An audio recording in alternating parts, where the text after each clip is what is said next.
Mari kita membuka Alkitab kita di dalam kitab Matius pasal 22 ayat 34 sampai 40. Firman Tuhan berkata demikian. Hukum yang terutama. Ketika orang-orang Farisi mendengar bahwa Yesus telah membuat orang-orang Saduki itu bungkam, berkumpullah mereka dan seorang dari mereka, seorang ahli Taurat bertanya untuk mencobai dia. Guru, hukum manakah yang terutama dalam hukum Taurat? Jawab Yesus kepadanya, kasihilah Tuhan Allahmu dengan segenap hatimu dan dengan segenap jiwamu dan dengan segenap akal budimu. Itulah hukum yang terutama dan yang pertama. Dan hukum yang kedua yang sama dengan itu ialah kasihilah sesamamu manusia seperti dirimu sendiri. Pada kedua hukum inilah tergantung seluruh hukum Taurat dan kitab para nabi. Bapak Ibu Saudara, menarik sekali malam hari ini PGI memberikan nats ini kepada kita semua. Di tutup tahun ini, kita diajak untuk refleksi bagaimana kasih kita kepada Tuhan dan bagaimana kasih kita kepada sesama kita. Saya pikir Bapak Ibu sudah mulai mencatat resolusi-resolusi Bapak Ibu, tapi jangan lupa menempatkan firman Tuhan ini nanti sebagai resolusi yang pertama di dalam resolusi Bapak Ibu. Kita akan pelajari lebih lanjut. Tema yaitu dua kasih yang tidak dapat dipisahkan. Dua kasih yang tidak dapat dipisahkan. Bapak Ibu Saudara, malam tahun baru ini biasanya sering diisi dengan evaluasi dan resolusi. Betul ya Bapak Ibu? Apa yang gagal, apa yang tercapai, apa yang ingin diubah, apa yang ingin dicapai. Kalau saya tanya apa yang Bapak Ibu sudah capai di tahun 2025 ini? Saya secara pribadi merasa bangga kepada saya sendiri karena di tahun 2025 di awal di Januari tahun 2025 berat badan saya 108 dan sekarang 88. Ya, puji Tuhan. Masalahnya resolusi ini sudah sejak tahun 2019. Ya, sejak tahun 2019. Diet beberapa hari, merasa bangga dengan diri sendiri, besoknya pesta lagi, makan lagi, begitu terus menerus. Saya tidak tahu kenapa, tetapi di awal Januari itu saya kayak merasa saya harus selesaikan resolusi ini. Saya harus turun berat badan saya. Singkat cerita Bapak Ibu Saudara, saya mengambil keputusan, istri saya juga luar biasa dia. Ya kalau nggak ada istri saya juga mungkin saya nggak berhasil gitu ya. Karena dia masak makanan-makanan yang sehat gitu, rebus-rebusan segala macam. Bapak Ibu Saudara, saya tidur malam itu sudah pakai olahraga gitu. Saya tidak tahu kenapa tiap pagi saya begitu semangat untuk olahraga. Saya makan rebus-rebusan yang pada akhirnya kita buka usaha rebusan. Bapak Ibu Saudara, disiplin yang luar biasa akhirnya saya bersyukur itu nggak turun dalam satu bulan itu nggak turun Bapak Ibu Saudara, berbulan-bulan akhirnya sampai berat badan saya sekarang 88, masih kategori overweight, tapi artinya masih ada PR yang harus dikerjakan supaya turun berat badan. Dan ada satu coach yang yang selalu nasihatin saya bahwa sebenarnya bukan hanya untuk bapak-bapak mau kurus begini, mau hidup sehat begini, tapi untuk anak-anak, untuk istri, dan untuk jemaat juga. Ya, supaya tidak membebani jemaat. Itu yang saya capai di tahun 2025 ini dan saya bersyukur untuk itu. Salah satu yang saya capai tahun 2025. Saya nggak tahu apa pencapaian Bapak Ibu Saudara. Tapi di akhir tahun ini mari kita coba mereview kembali, melihat kembali apa yang gagal dari rencana kita di awal tahun 2025, apa yang sudah tercapai, apa yang ingin kita ubah, apa yang ingin kita capai dalam resolusi kita di tahun 2026 nanti. Tetapi Bapak Ibu Saudara, kalau kita perhatikan di sini, namun Yesus mengajarkan bahwa inti hidup orang percaya bukan hanya sekedar pencapaian. Tetapi melalui firman Tuhan ini kita belajar tentang kasih. Ya. Mungkin Bapak Ibu sukses di pekerjaan, Bapak Ibu mendapatkan promosi yang luar biasa, tapi pertanyaannya, bagaimana dengan kasih kita terhadap Tuhan dan terhadap sesama? Rasanya percuma kita dapat promosi, kita dapat kekayaan di tahun 2025. Tapi hubungan kita dengan Tuhan rusak, hubungan kita dengan sesama apalagi? Ya.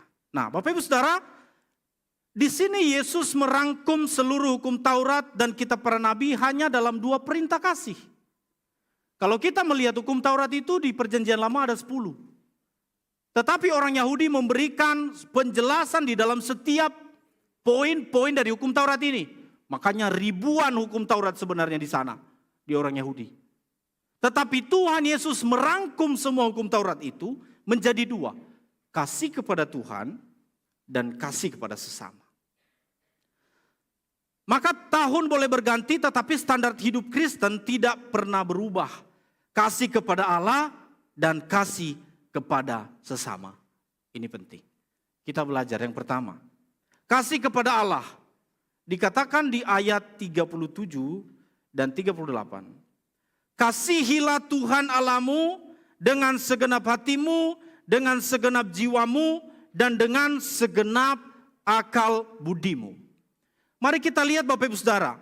Artinya di sini Allah sedang mengajarkan kepada kita bahwa kasih kita kepada Allah itu adalah kasih yang total, bukan parsial. Bukan kasih yang tidak menyeluruh. Dijelaskan di sana, mengasihi Tuhan dengan hati, artinya motivasi dan keinginan kita. Kemudian jiwa, penyerahan hidup, dan akal budi, cara berpikirnya, dan cara mengambil keputusan. Ketika kita mengasihi Tuhan, Tuhan tidak mencari sisa waktu kita, atau sisa tenaga, atau sisa perhatian kita. Total. Kasih yang total kepada Allah. Langsung saja kita lihat hal praktisnya Bapak Ibu Saudara sebagai evaluasi buat kita malam hari ini. Yang pertama, apakah aku sungguh datang untuk bertemu Tuhan, bukan hanya sekedar hadir.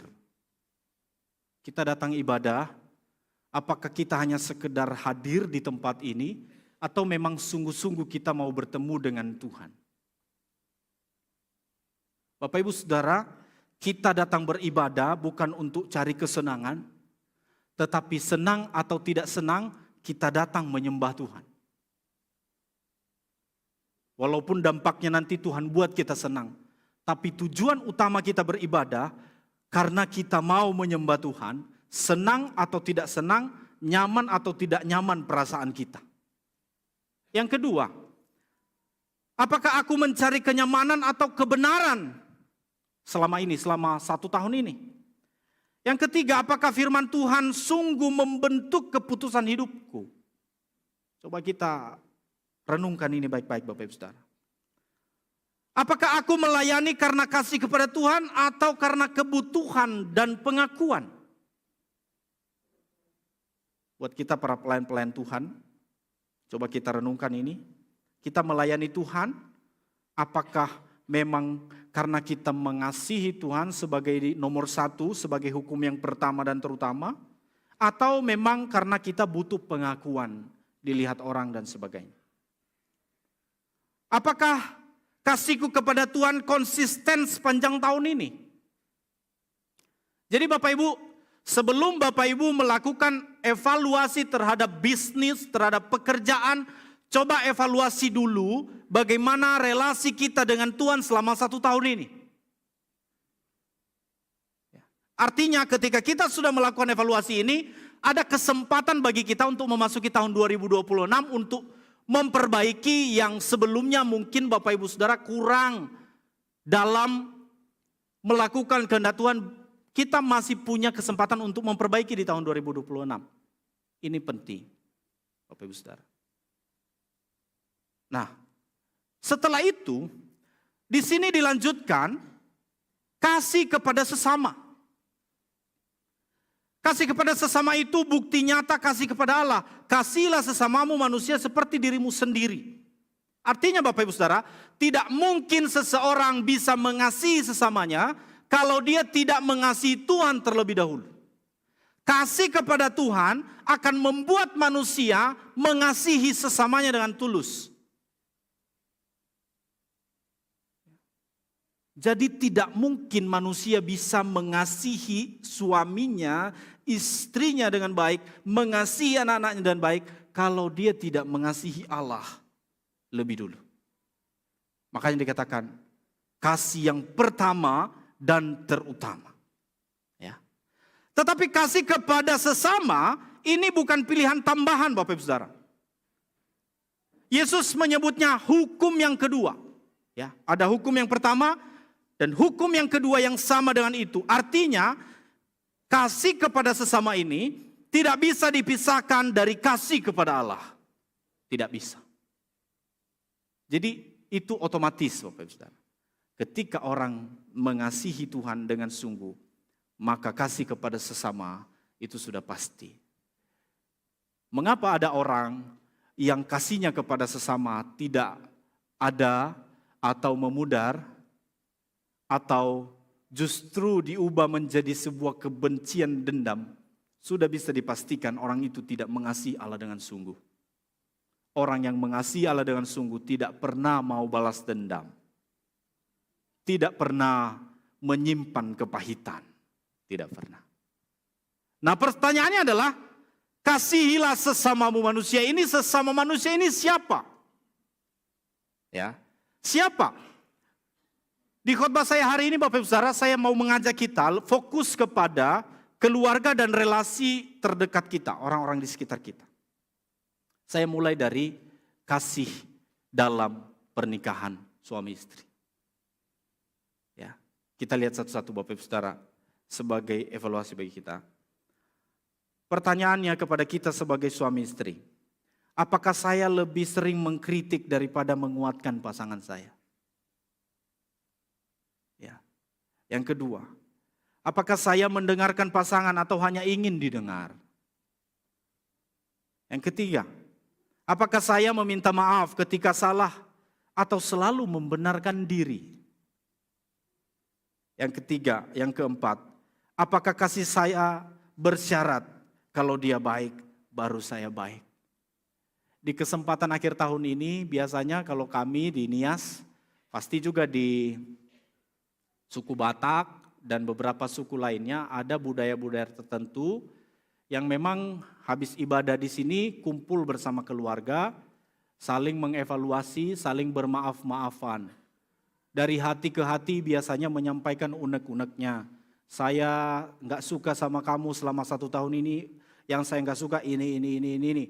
Dan semua, orang tua kepada anak, anak kepada orang tua, suami kepada istri, itu yang dilakukan dan saya pikir ini relevan untuk kita lakukan juga bagi keluarga kita jikalau mau nanti malam ditutup tahun ini. Mari kita lihat bagaimana hubungan kita dengan sesama kita suami istri Bapak Ibu Saudara. Makanya tadi di awal saya bilang bahwa sebelum kita mengevaluasi bagaimana pencapaian-pencapaian kita di luar sana, mungkin kita sukses dalam pekerjaan kita, bagaimana dengan hubungan kita terhadap sesama dalam konteks hubungan suami istri. Bagaimana kita terhadap suami kita, bagaimana kita terhadap istri kita. Ini perlu kita renungkan bersama. Yang kedua, orang tua kepada anaknya. Apakah saya hadir secara emosional bukan hanya secara finansial? Ada beberapa fakta yang saya temukan Bapak Ibu Saudara, orang tua berpikir ketika dia sudah bekerja keras, mengumpulkan uang yang banyak, lalu diberikan kepada anak, dan anak bahagia dan senang. Itu penting. Tapi jauh lebih penting kehadiran orang tua kepada anak. Kita sebagai orang tua sekarang bagaimana hubungan kita dan anak-anak kita? Jangan sampai karena kita kekurangan kasih sayang kepada mereka, kita berpikir uang yang kita kasih udah cukup. Mereka mencari kasih sayang itu di tempat lain, di tempat yang tidak sebagaimana mestinya.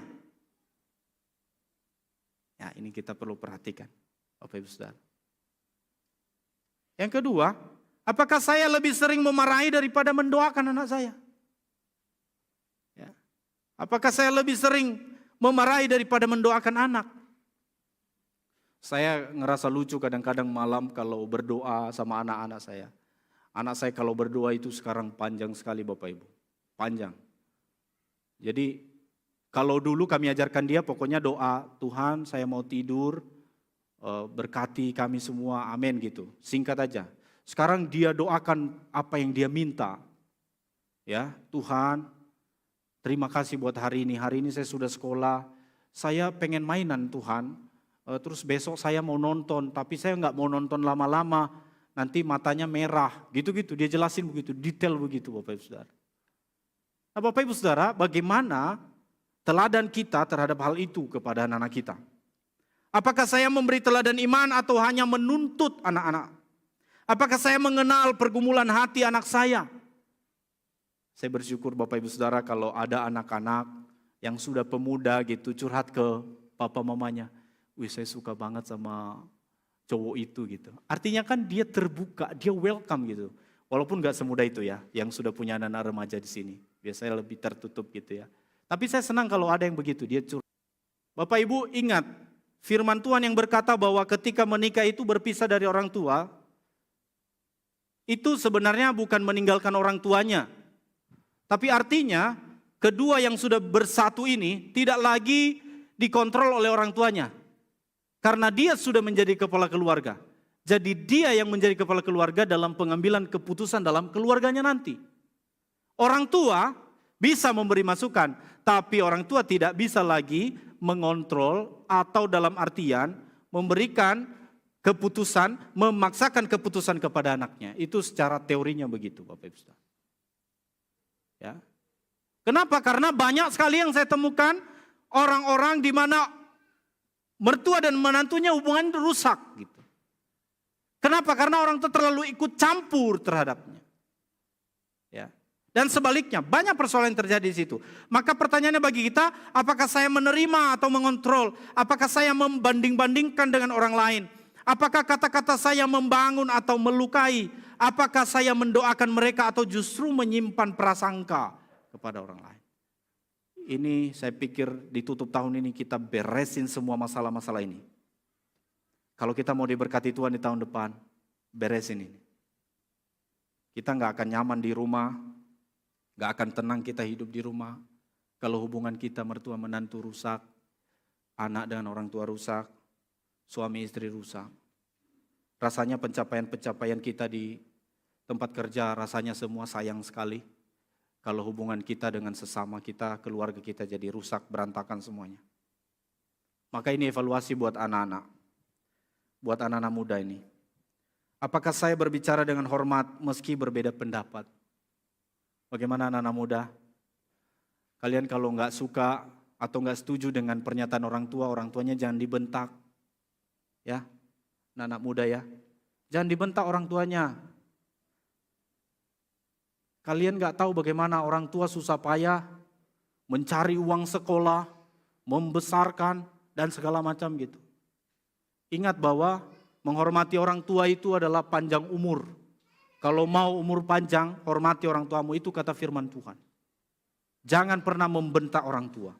Kalau nggak setuju dengan pendapatnya, sampaikan. Ya. Yang kedua, apakah nada saya mencerminkan kasih kepada orang tua? Apakah saya sabar menghadapi kelemahan mereka? Ya. Ada yang pernah mengatakan, Papa gaptek. Masa buka Facebook aja nggak bisa?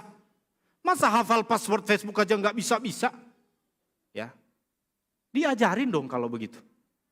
Jangan malah diomelin gitu ya. Orang tua kita pasti banyak kekurangan. Nggak seperti kita sekarang yang kalau diajarin apa-apa sudah langsung pintar. Ya, mama saya di rumah sampai sekarang nyalain TV aja nggak bisa. Lebih bisa anak saya gitu. Tapi kita ajarin. Ya, walaupun banyak kekurangan Bapak Ibu Saudara. Dulu waktu SMA saya Bapak Ibu, ada loh ternyata anak yang kalau diantar sama orang tuanya, antarkan saya di pojok sana aja. Jangan, saya malu punya mama kayak gini. Saya malu punya papa. Jadi kalau diantar, jauh dari sekolah biar nggak ketahuan papa mamanya sama teman-temannya. Ya. Semoga nggak relate. Ya. Bagaimana dengan hubungan kita dan orang tua? Jangan-jangan kita mudah kesal, mudah menghakimi orang tua. Apakah saya hadir saat mereka membutuhkan saya? Ya. Memang gak mudah ya mengenai hal ini, apalagi seperti Pak Rinas, anaknya kuliah di luar negeri. Ya, waktu Natal kemarin saya lihat Pak Rinas kayaknya sedih ya. Tanggal 13 kemarin, kayaknya dia kangeni dia kayaknya. Iya, saya mengerti akan hal itu Bapak Ibu Saudara. Memang ada saatnya nanti kita harus merelakan anak kita harus kuliah misalkan, harus terlepas dari kita gitu. Tetapi ada satu yang saya lihat Bapak Ibu Saudara, satu ilustrasi, seorang bapak membuat berita palsu kepada anak-anaknya. Berita palsu bahwa dia sudah meninggal. Dan itu satu-satunya cara mengumpulkan 5 atau 6 anaknya. Akhirnya setelah mereka mendengar berita itu, datanglah semua anak-anaknya. Ya, datang semua anak-anaknya. Di meja makan dia sudah siapin lilin, dia sudah siapin makan di situ. Lalu tiba-tiba ketika anaknya sudah ngumpul, dia muncul dari kamar. Ternyata dia nggak meninggal. Hanya karena anaknya terlalu sibuk bekerja, tidak pernah meluangkan waktu untuk kembali ke rumah. Satu-satunya caranya adalah pura-pura meninggal. Dan akhirnya anaknya berkumpul, Bapak Ibu Saudara. Ya, ingat ini baik-baik. Anak-anak muda, orang tua sebenarnya tidak membutuhkan uang dari kita sebenarnya. Bukan uang yang mereka harapkan nomor 1. Tapi mereka membutuhkan kehadiran kita. Ya, mereka membutuhkan kehadiran kita bagi mereka. Benar ya para orang tua ya. Semoga saya nggak salah. Ya, senang orang tua ketika kita hadir. Kemudian Bapak Ibu Saudara, atau hanya perlu datang, atau hanya datang saat kita perlu bagi mereka. Ya. Jadi ada orang tua yang, oh ini kalau anak udah telepon ini, pasti mau minta duit ini. Udah tahu itu, udah tahu. Ya itulah ciri-ciri anak yang datang hanya ketika perlu. Apakah ada luka lama yang masih saya simpan? Ya. Apakah ada luka lama yang masih kita simpan dengan orang tua saya? Yang memang dulu diperlakukan mungkin secara tidak adil gitu ya. Pemukulan atau segala macam, itu beberapa anak muda menurut penelitian Bapak Ibu Saudara ada yang sampai trauma, yang sampai nggak percaya sama laki-laki, perempuan dia mengalami kekerasan dalam rumah tangga dari ayahnya yang pada akhirnya dia nggak percaya lagi sama laki-laki, dia tidak mau menikah. Ada beberapa fakta demikian. Ya. Sudahkah saya mengampuni seperti Kristus mengampuni? Kenapa Bapak Ibu Saudara? Karena di dalam kasih itu ada pengampunan. Ya. Di dalam kasih agape itu ada pengampunan Bapak Ibu Saudara. Maka anak-anak perlu memberikan pengampunan kepada orang tua. Yang mungkin orang tua kita tidak menjalankan perannya sebagai orang tua. Apakah saya peduli kepada kebutuhan mereka? Secara emosional, secara fisik, secara rohani. Apakah ada itu di tengah-tengah kita? Ini perlu kita renungkan di akhir tahun ini Bapak Ibu Saudara. Ya, itulah mengapa tadi saya katakan. Coba nanti setelah ibadah di sini Bapak Ibu mungkin di rumah masak-masak atau makan-makan di rumah. Coba satu meja dengan istri dan anaknya, coba melakukan evaluasi. Coba dulu, jangan-jangan anak kita diam-diam aja selama ini senyum-senyum aja, ada kepahitan yang dia simpan. Coba itu disampaikan secara terbuka di meja makan Bapak Ibu untuk diselesaikan sehingga kita mengawali tahun 2026 ini dengan hati yang sejahtera, damai. Coba Bapak Ibu lakukan nanti. Bapak Ibu Saudara, bagaimana dengan kasih dan konflik? Menjadi pertanyaan juga buat kita. Apakah saya mudah mengampuni atau menyimpan kepahitan? Apakah saya lebih memilih diam tetapi menyimpan luka? Apakah saya mau berdamai atau ingin menang sendiri? Ya, kemarin kita sudah bahas di sini di Ibadah Wanita PKB tentang silent treatment. Ada itu kalau berantem pokoknya diam aja gitu ya. Kemudian apakah kasih saya terlihat dalam tindakan sehari-hari? Apakah saya adil, sabar dan rendah hati kepada orang-orang terdekat saya? Apakah orang di rumah merasakan kasih Kristus melalui hidup saya? Dan ini yang saya sebagai hamba Tuhan yang saya takuti. Ya. Apa itu? Banyak orang terlihat rohani di gereja tetapi gagal mengasihi di rumah. Padahal rumah Tuhan adalah mimbar pertama orang Kristen. Ini yang saya takuti. Saya berkhotbah di sini dengan menyampaikan banyak hal kepada jemaat. Jangan-jangan istri saya bilang di rumah, omong kosong nih Bapak ini. Itu yang saya takuti. Itu perlu kita mengevaluasi. Jangan sampai kita terlihat luar biasa dalam pelayanan ini. Tapi di rumah kita enggak seperti yang kita tampilkan di gereja. Ini perlu kita evaluasi di tahun ini. Saudara-saudara yang dikasihi Tuhan, maka sesuai dengan tema kita tentang dua kasih yang tidak dapat dipisahkan ini disimpulkan di ayat 40. Dikatakan di sana, pada kedua hukum inilah tergantung seluruh hukum Taurat dan kitab para nabi. Di sini dijelaskan tentang kasih yang vertikal dan kasih yang horizontal seperti salib. Kasih kepada Allah, kasih kepada sesama. Salib Kristus menjadi gambaran sempurna, vertikal dan horizontal bertemu. Ini gambaran daripada kasih yang harus terus-menerus kita pegang dalam kehidupan kita sebagai orang percaya. Sebelum kita membuat resolusi mengenai pekerjaan kita, usaha kita, maka sekali lagi coba buat resolusi bagaimana tahun ini hubungan saya dengan Tuhan. Selama 1 tahun 2025 ini, tidak pernah satupun renungan dari Gereja Pokemang Pratama ini saya klik. Resolusi di tahun 2026, minimal saya klik dulu, nggak perlu didengar, klik aja dulu, tahun 2027 didengar. Minimal diklik dulu gitu Bapak Ibu Saudara. Coba kita bikin resolusi demikian. Bagaimana setiap pagi bangun pagi langsung berangkat kerja. Coba dibuat bangun pagi doa dulu bersama keluarga. Setelah itu baru berangkat kerja. Pulang langsung tidur. Anak-anak sudah tidur. Pulang dia juga langsung tidur. Besok pagi anak-anak masih belum bangun. Dia udah berangkat kerja. Coba dibuat. Pulang. Coba dulu berdoa. Kalau anak-anak udah tidur minimal doa sendirilah. Atau sama istrinya. Saya pikir istri pasti menunggu suaminya pulang kerja baru dia tidur. Rasanya keterlaluan kalau istri tidur tapi suaminya belum datang. Kecuali kalau jam 3 subuh pulangnya. Ngantuk kali juga itu. Tapi sebaiknya ditunggulah suaminya gitu ya. Ditunggu. Nah Bapak Ibu Saudara, ini perlu kita evaluasi dan kita perlu membuat resolusi bagaimana hubungan kita dengan Tuhan. Bagaimana dengan pelayanan kita, ini perlu kita pikirkan bersama Bapak Ibu Saudara. Maka kesalahan umum orang Kristen adalah mengaku mengasihi Tuhan, tapi kasar pada pasangan, hidup dalam kepahitan, egois dalam pelayanan. Kasih yang sejati itu selalu berdampak sosial.